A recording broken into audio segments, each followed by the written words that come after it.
The Walking Dead Season 3 is not a perfect season. Now I know some may disagree with me on that, but I don't think it's necessarily a bad season either. It's definitely an improvement over Season 2, but that's not really a high bar considering how boring that season was. By this point, the show had already achieved massive success, and this season would be the one that really put them on the map, despite several roadblocks in the form of utterly bizarre decisions in the second half we'll see later, most prominently with Andrea's character. However, this will be a very notable season for several reasons, so strap in for another slightly long intro. This video, like the others, will be divided into chapters for the intro, the episodes, behind the scenes drama, and the outro, so skip to wherever you feel like. Anyways, now back to the video. This season would be the last major jump in number of episodes for a while, as it went from 13 episodes to 16, a much more even number as to account for the split in seasons. This continued the format of having one half of the season air from around mid-October to early December, only to then have a trailer or two advertising the super enticing parts of the second half, building up anticipation for its return around mid-February to the end of March, wherein during the same time the next season would be filmed. And honestly, I never knew about this until now. The Walking Dead Season 3 was apparently filmed the exact same year as release, filming around May 2012 to I don't know when it stopped, but probably a month or two after, but still. In case you didn't believe me from the previous videos, these seasons were super cheap and easy to film, as this will be their formula for several seasons, possibly all of them until COVID hit. This show really was AMC's golden child, and they would spend as little money as possible while getting as much money as possible. It's hard to pinpoint the exact budgets for each season besides the first two, as there's a lot of controversy that came from the major downgrade, as Season 1 had a budget of around $3.4 million, but Season 2 had a major downgrade to around $2.7 million, and thus the director got fired and all that stuff. I covered that in the previous videos, but for this season, as with most, I believe it's just about $3 million. Breaking Bad had the same budget, but I'm assuming a zombie apocalypse show is going to need more money than a show about adventures with meth. However, just to compare, The Last of Us, the budget per episode, is anywhere between 10 and 15 million, so yeah, this was not an expensive show, and I think Game of Thrones, which came out around the same time, also cost around like 10 to 15 million, so this was really a cheap show. A majority of the filming took place around Coweta County, Georgia, so hey, filming on location, gotta give them props for that. The city of Sonoya was also used for Woodbury, which is funny, because 2 seasons later they'd use the exact same city for Alexandria. Along with these new sets came a whole new slew of characters, the most important of which being the first human antagonist, Philip Blake, more commonly known as the Governor, and then briefly known as Brian Harriet, but that's in the 4th season. He would be the first to show this group that not everything and everyone was as nice as them, a theme that would get repeated an annoyingly long amount of times, but hey, enough bashing the later seasons. It's time to talk about how Season 3 is actually pretty good. Episode 1, Seed, starts with the group 8 months after Season 2, which is really weird considering the prison was right next to them in the last season, but okay. Anyway, things aren't going well. Lori is super pregnant, and also the group is having a harder and harder time finding food. All things that make sense. And I do like this intro. This whole episode is that slow-paced Season 2 wishes it had, but actually entertaining and intelligent, going from place to place scavenging. The group eventually finds a prison, well, the prison they'll stay until Season 4, Episode 8, and break in using bolt cutters and really any weapons they have. During the night they all have a feast, and Lori tries talking to Rick, but he ain't got time for no hoes, so he brushes her right off.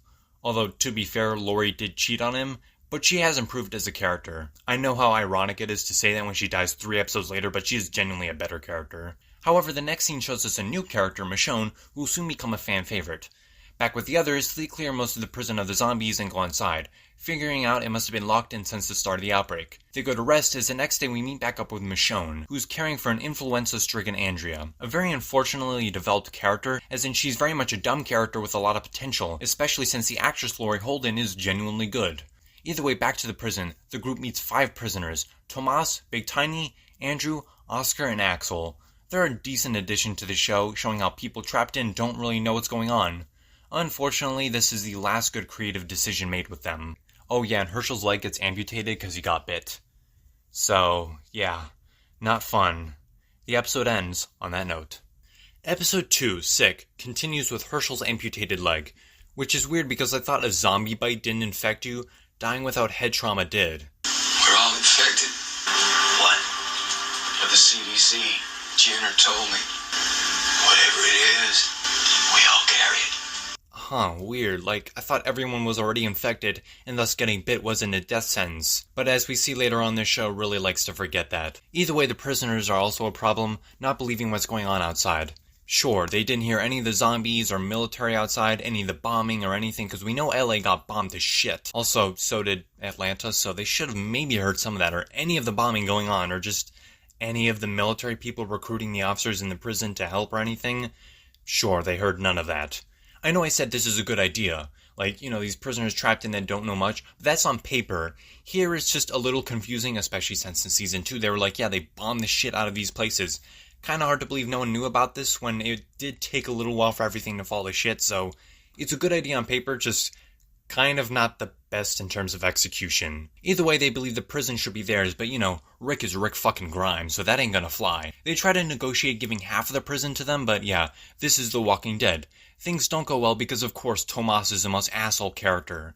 I feel like this is a stereotype in films and TV. Mexican characters that are pretty much always assholes for no reason and criminals with little to no redeeming qualities. It's a shame they're succumbing to the stereotypes earlier seasons avoided. Rick and Lori talk again, wherein she apologizes for her actions. Wow, a shitty character redeeming themselves. Incredible. During a part where they're trying to clear a cell block, Big Tiny gets bitten and immediately gets treated as if he's a zombie. Again, thought they were already infected. It's not the bite that gets you, it's the fact that if you die without head trauma and... what the fuck? It's like the show wants to be a typical zombie show but forgets it's specifically not in order to be different from the rest.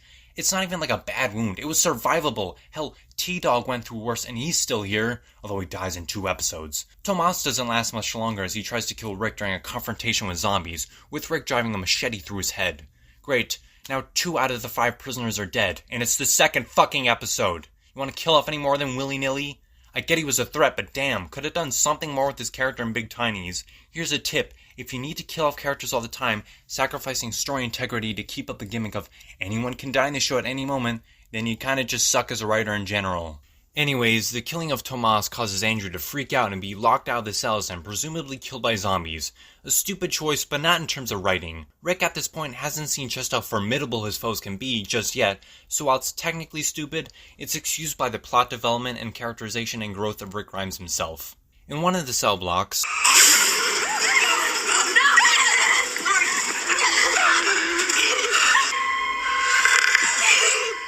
What the hell was that? Did that fake jump scare take out all the energy out of you, Herschel? Back with the others, Axel and Oscar are spared, but left in a clear cell block, away from the others. Thank God, I was worried they were all gonna die within this season. Wouldn't that be stupid?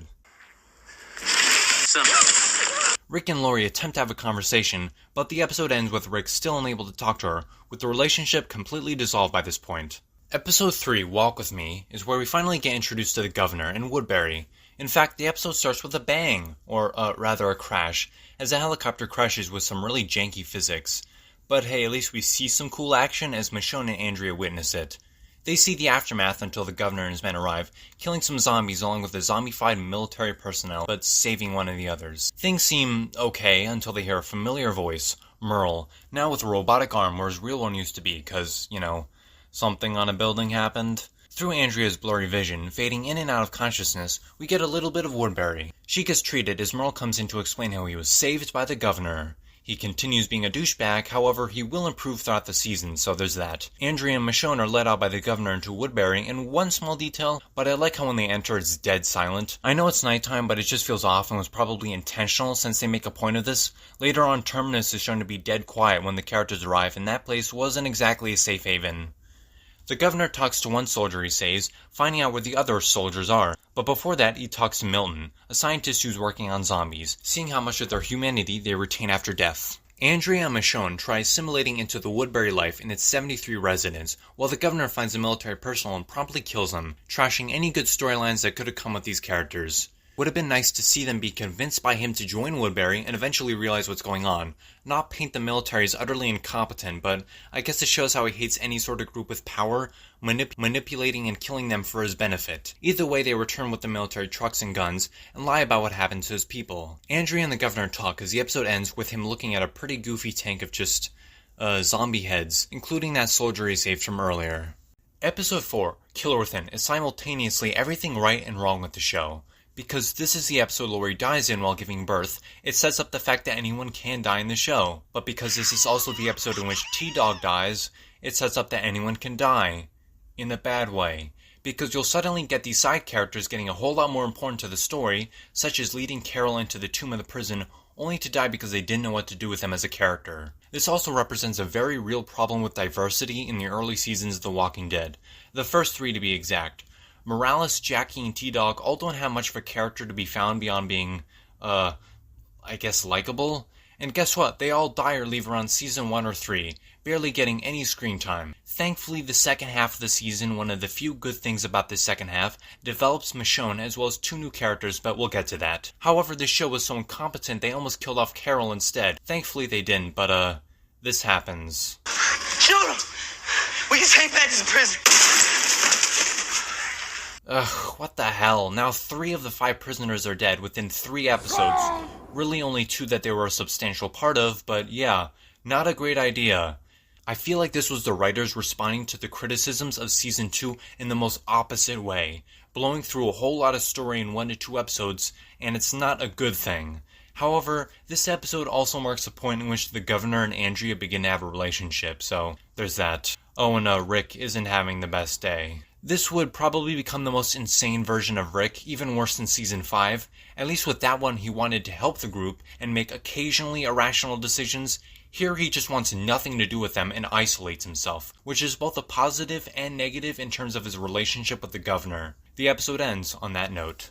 Episode 5, Say the Word, continues with the Woodbury plotline, but also manages to develop Rick's descent into madness as well as the prison plotline as well, managing to be a pretty effective episode. While Andrea continues talking to Milton, Michonne grows suspicious of the town's festivities ahead, and its intentions in general, which makes sense, because it's the zombie apocalypse, you can't really trust how good people are going to be. However, she's not really crazy, as it's revealed the governor is keeping a zombified version of his daughter, Penny, in his house, giving more reason as to why he allows Milton to do all these experiments. Hell, while the governor and Milton are talking, Michonne comes across some zombies caged up and kills them all with some pretty shitty CGI effects. Yeah, maybe don't film your 16 episode long season so close to its release date and you won't get shit like this. She gets caught and talks to the governor, who offers her a position at the research team, but, she's got a bad feeling about him, so she leaves. Back with the prisoners, they try to make amends and actually develop their characters. It's just that nobody's really feeling it, so they're on their own.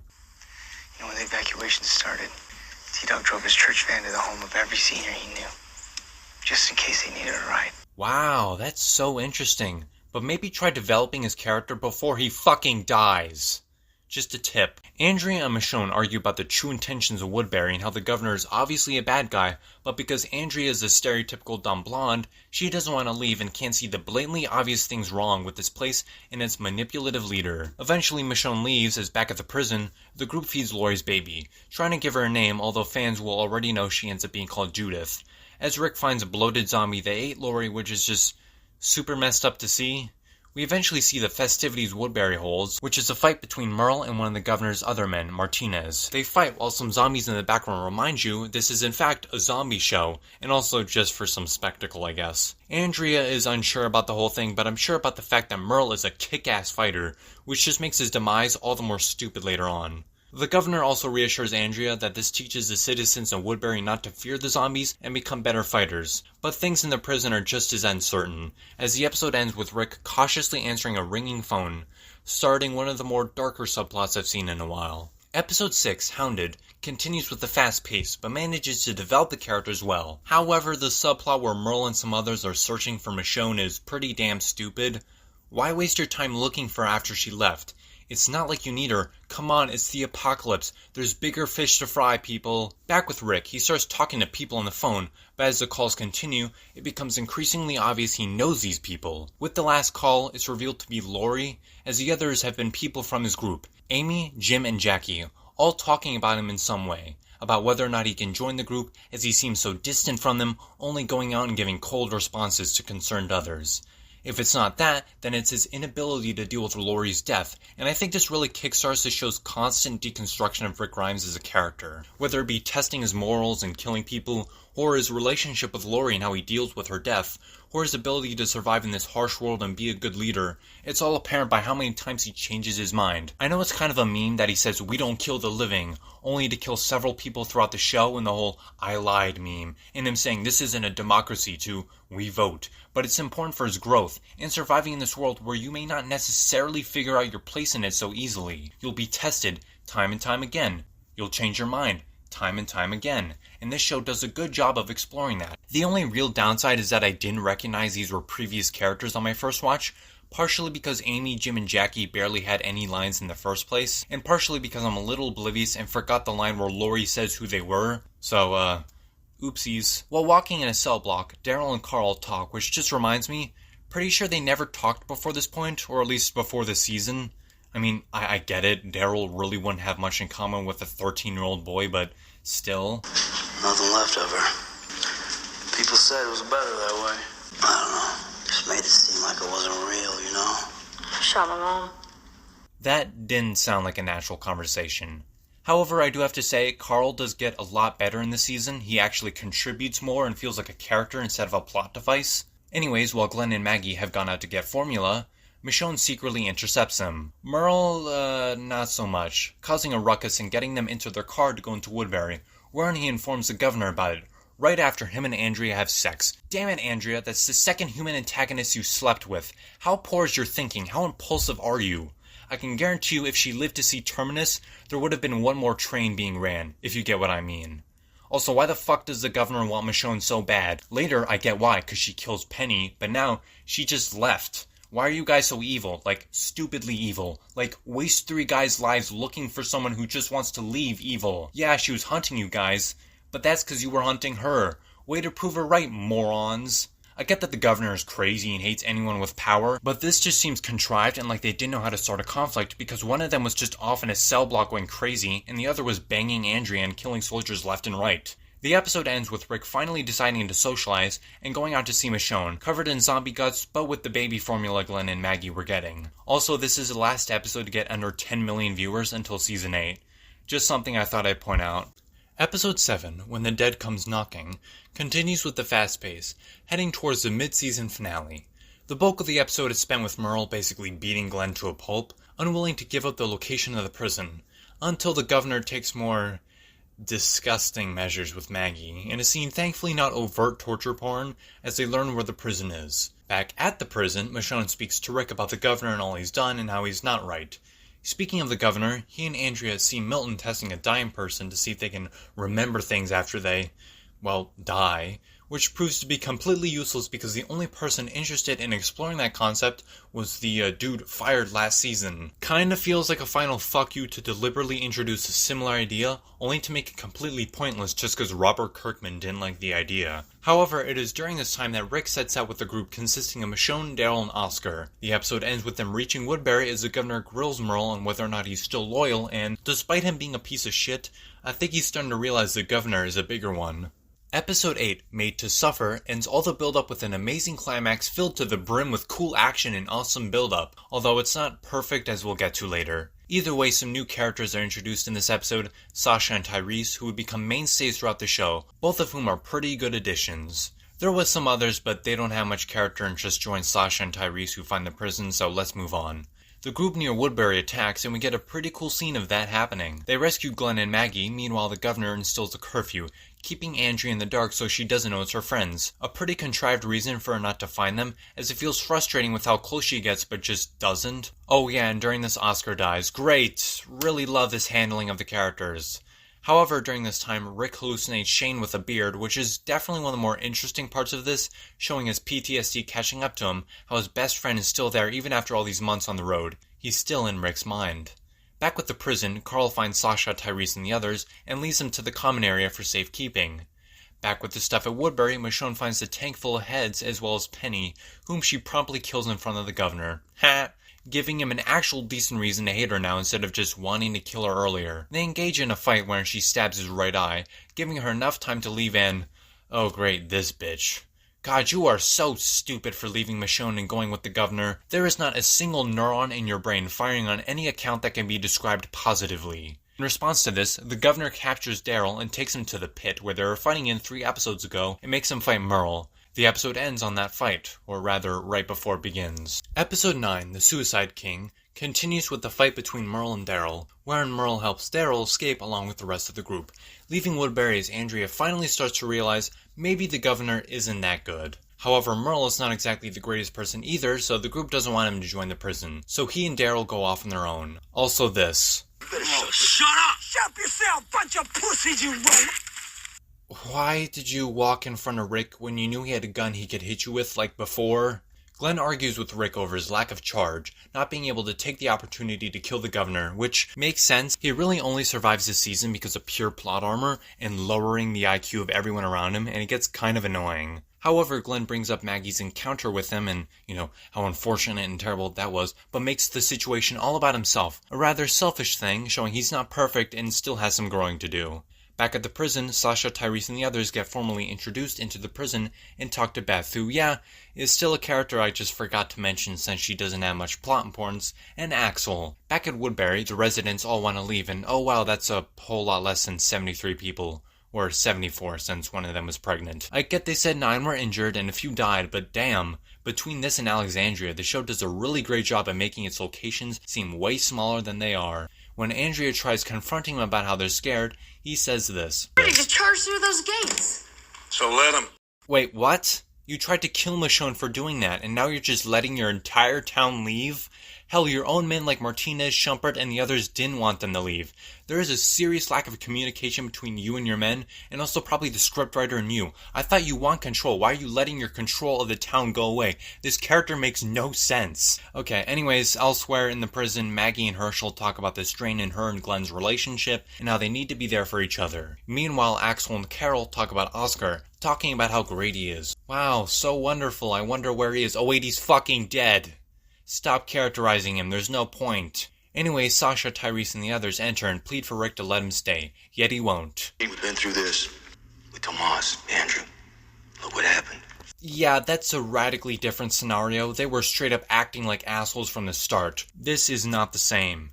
Carol tries to add something, but since she hasn't reached badass mode, no one really seems to respect her. Herschel eventually convinces him, but when he sees the ghost of Lori show up, it freaks him out, and I'm not really sure if this is supposed to be Lori from the afterlife, because this show does have religious aspects, but messed up either way, and Sasha, Tyrese, and the others leave as the episode ends with Lori's ghost just being genuinely terrifying. I can't tell what her face looks like, but I don't think I want to considering the next episode. Episode 10, Home, is where the pacing really starts to, suck. Because we've essentially had our climax, yet we're only halfway into the season. Thus, it gets stretched out with utterly stupid choices that reek of changing showrunners behind the scenes. Also this. Time that's something. Great. Now all the prisoners are dead. What was the point of that subplot again? However, I will admit the opening with Rick seeing Lori was really cool, showing how he still can't get over her death, and the zombified version of her with a tear rolling down really exemplifies that. This is probably one of the only scenes that works after the climactic Battle of Woodbury, this nice, quiet atmosphere almost juxtaposing the horrific hallucinations Rick's going through. Anyways, throughout this, Merle and Dale have been on their own, scavenging and surviving until they find a Hispanic family, which is wonderful news for the racists. However, this does lead to a good discussion between Merle and Daryl, giving insight into Merle's mind, and how he left Daryl to his abusive father because he was scared he might kill him. However, he shows some remorse for this after he sees Daryl's scars, showing he's not just a one-note racist, but someone from an abusive childhood who failed to learn from it, stuck as a living reminder of his dad. Glenn attempts to find out why some zombies are in the tombs of the prison and tries talking to Maggie. However, since he is still making the Woodbury kidnapping about him and his experience with Merle and shows no real emotion about hers, she doesn't want to talk to him. Herschel tries talking to Rick, telling him that Glenn wants to kill the governor and how Rick needs to step up. Well, if you're so worried about him, you lead. He has one foot, you asshole. You cut the other one off. Anyways, the episode ends with the governor and Martinez bringing a bread truck into the prison, with everyone excluding Daryl, Rick, and Merle getting inside as a horde of zombies from the bread truck surround the prison. Episode 11, Ain't A Judas, continues with rather sluggish pace, but there are a few things to note. Merle continues displaying some actual intelligence, suggesting that the governor is going to continue and may be trying to starve them out of the prison and suggests that they should go kill him. This is also the episode where Andrea decides to leave, finally making a smart decision, only to be met with unsympathetic gestures from the prison group. However, before this, her and Milton came across Tyrese's group, with Milton leading them to Woodbury, where they promptly give out the entire layout of the prison to him in exchange for a place to stay. At least Sasha doesn't think this is a good idea. Back at the prison group, they tell Andrea that they need her help for a surprise attack, and while I get that she wants everyone to have peace and thus doesn't want a surprise attack, it's kinda contrived to have the only reason the main villain survives this season is because of this one idiot who's been sleeping with him and I guess still kinda likes him, despite the fact that one of his right-hand men, Merle, knows how insane he is. Hell, Carol even suggests killing him in his sleep after fucking him, but of course that won't happen. Eventually she leaves, kinda making the whole thing pointless, and she never returns, and gives the governor a report on things. The episode ends with the governor and Andrea doing it. I probably wouldn't trust her after her friend left and killed some of your men, but okay, just me. And are contemplating killing him, but of course since we have 4 episodes left, and he doesn't die until halfway into season 4, nothing comes of this. Episode 12, Clear, is a breath of fresh air and is also the first real example of a bottle episode before it got overused. This one focuses on Rick, Michonne, and Carl going out, looking for supplies and things for Judith back in his hometown, which is where he runs into Morgan. A welcome return after being gone for most of Season 1 and all of Season 2. However, before this, we see a hitchhiker in an orange backpack which would end up becoming an interesting running sort of character in the show. It really only happens when some sort of burden happens, whether it be Rick and Michonne choosing to ignore the guy wearing it, showing they're not as welcoming as they were before and have to be careful, or when Glenn is trying to leave the prison and needs to choose between bringing Eugene to DC or saving Maggie. It's been around for a while. However, things are just as tense with Morgan, as when he wakes up to Rick, he believes he is just someone wearing his face, as he's clearly gone off the deep end. One of the only things from Season 1 gets continued here, as his inability to kill his deceased wife led to the death of his son Dwayne. It's a heartbreaking scene and proves that these writers can conjure up something good. I mean, hell, it was written by Scott Gimple, who wrote Hounded, The Grove, and No Sanctuary. All very good episodes. Hell, Lenny James' performance is honestly Oscar-worthy. Not over the top, but displaying the paranoia someone would have in this apocalypse, thinking he should just be left alone so he doesn't have to watch others die. It's honestly scenes like this that are terrifying. Not the big action scenes, the quiet and more talkative scenes like this, where the show reinforces the dark world they're in, where everyone is going to die someday, and it's not going to be pretty. This is an abandoned world, desolate of any order or happiness. It's been left to rot and these people are just walking around, trying to find some semblance of meaning until their deaths. Hence the title, The Walking Dead. This episode also focuses on Michonne and Carl's familial relationship, or rather the foundation of it, showing Michonne is honestly a pretty good mother, which we'll come to understand why later on. The episode ends with them meeting back up, getting in the car, and picking up the orange backpack, with the person carrying it no longer alive. Episode 13, Arrow on the Doorpost, is where Rick and the governor finally meet, and that's not a good thing. We're so far into the season now that having our main character and villain formally meet is such a bizarre choice of pacing. It doesn't allow for there to be any interesting scenes or dialogue between them, bar this episode, and kinda makes this whole conflict seem less compelling when they only directly interact here and then right before his death. It makes their problems with each other seem less important if they're not even gonna bother to talk about it until they're nearing the end. Technically, this episode is well written, but its placement is just so bizarre. Plus, it makes the governor look stupid if he doesn't even attempt to make a way for them to join together, or at least sneak in and try and kill them. Anything to have the governor and Rick kill each other and have more presence around each other and talk to each other, other than just one time. During this episode, Merle also suggests just straight up killing the governor since he and Martinez are in the area talking, but of course they don't want to do that because heaven forbid this show resolves a conflict before dragging it out to a season's length. Seriously, maybe trust the dude who's been with him for who knows how long. He obviously understands how to take him out. Although I'll give the episode some positives. Andrea's acting pretty rationally this whole episode and wants to make each other have, make amends and solve this problem, actually. Hell, Milton and Herschel have a scene and it's pretty cool, and so's the scene between Martinez and Daryl, showing they're not too different from each other and would probably be friends under different circumstances. Anyways, the episode ends with not much change. The governor still wants to kill Michonne, but will kill the whole group if he has to, with Milton finally starting to see the cracks in his facade. Episode 14, Prey, continues with the slow building the second half has been doing, finally getting some plot movement as we see the governor preparing a torture cell for Michonne. Milton eventually wises up and tells Andrea about the governor's plan that I said before, but states that if she kills him, Martinez will follow through. So, yeah, really should have killed them both at the meeting. Seems like they're really the only ones wanting to kill the group, considering the fact that Woodbury ends up coming along with them just because one of them spoke out about the horrific actions of the governor. Andrea sneaks out, being momentarily stopped by Tyrese's group, who have now joined Woodbury's paramilitary group. She then gets chased by the governor in a legitimately intense scene set at Factory, because we know this guy's a legitimate threat, and if he finds her, he will hurt her like he's hurt others. So with the stakes properly set by his past actions, it makes the scene all the more tense as Andrea's finally become an interesting character. Too bad the episode ends with her being captured.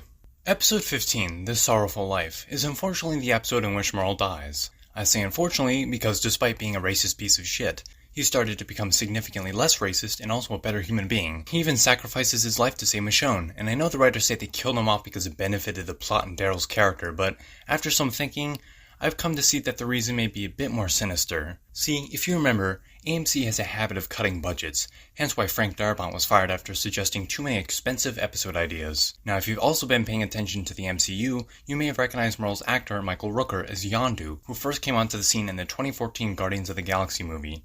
Conveniently, not too long after the season ended, but since we know principal photography of Guardians of the Galaxy 1 started around July and Season 4 of The Walking Dead started production around May, that means there's at least a month or two where Michael Rooker could have been in the show. But why not, you may ask? Because of his salary being upped. While it may have cut it close to film the two together, it still would have been possible had AMC not been so fucking cheap. Because of him now potentially being in his second full season and also being in an MCU movie, his salary most definitely would have been bigger. And in case you're thinking, that's not really the truth. No, you're wrong. They did the same thing for Carl's actor Chandler Riggs, because it would have cost too much to pay him an adult wage. Side note, funny how both these actors had the same first name as their characters, but yeah, this show is cheap as dirt and it shows. Pfft, story integrity? Nah, we want money. Fuck this show. Anyways, episode 16, Welcome to the Tombs, is another shitty episode for the same reason. It's the episode in which Andrea dies in. An episode that, while not confirmed, totally got Glenn Mazzara kicked off the show. They said they had a mutual agreement and wanted to part ways amicably, but considering just how many characters he had killed off or ruined in a short amount of time, I think at least someone at AMC knew this wouldn't be their cash cow for long if he continued. Most of them would have been dead by season 4. I mean, under his reign, let's see how many important characters died. Dale, Shane, Lori, the prisoners, T-Dog, Merle, Andrea, and Milton, because he dies after standing up for himself only to get promptly killed by the governor. And considering the fact that the entire finale was just a bullshit finale, where the governor and his army raid the prison only to be scared off and have the governor kill literally everyone except Shumpert and Martinez, he really put them in a tight corner with a shitty finale that just ruined a lot of stuff, leaving few characters original to the season alive for development.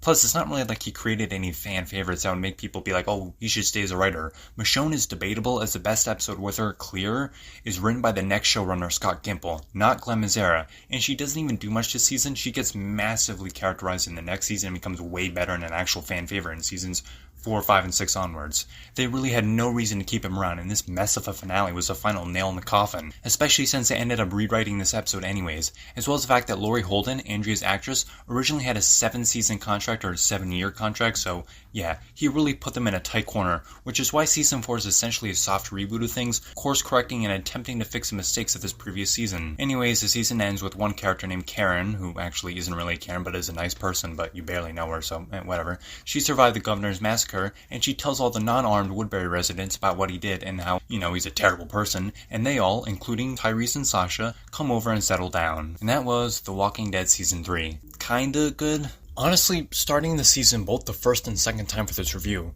I was convinced it was almost peak.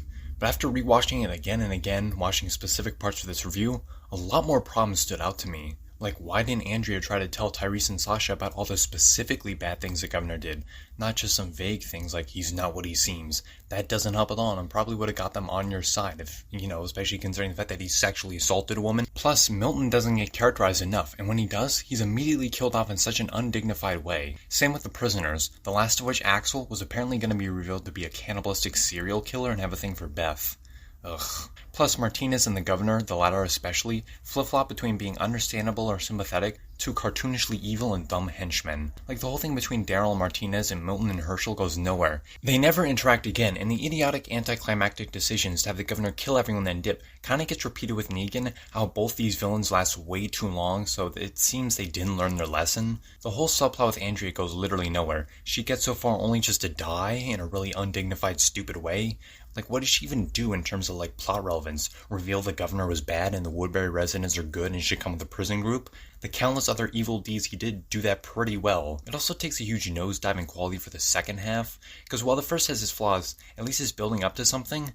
This is just nothing, just a whole bunch of dilly-dallying and pointless stretching out of things, which just makes sense with the stupid decisions Glenn Mazzara and the others were doing, causing them to shift and not be sure what to do. Honestly, Episodes 8 to 9 should have been like the end of the season, have everyone realize how bad the governor is and join the prison group, and have the fourth season be like the second half or something. I don't know, just anything other than the stupid shit they do instead.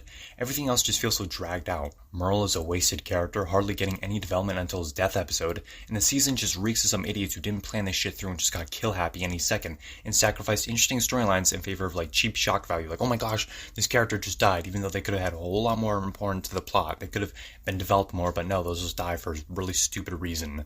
And us, the viewer, suffering as a result. But still, this season does have its good moments. The governor is very scary, and Rick does become a great character this season, having a great character arc of accepting people and getting over Laurie's death. And Herschel, along with the rest of the supporting cast, being pretty damn good. There's also some pretty good deaths, action scenes, and music as a whole, which has just been great this whole show and will continue to be for a while. Bear McCreary, I think, does a really good job. Hell, the ending at least has a chance to develop some of the Woodbury residents like Karen. Wouldn't it be crazy if she died like 2 episodes in, along with the entirety of Woodbury in Season 4, with it essentially being a filler season in between 2 far more interesting ones, with 2 governor-centric episodes right before the one in which he dies, filled to the brim with stupid decisions that reeked of greed, with the second half filled to the brim with posters and trailers teasing a new interesting place, only to then blow it up and move on 3 episodes later? That'd be crazy, right? Right?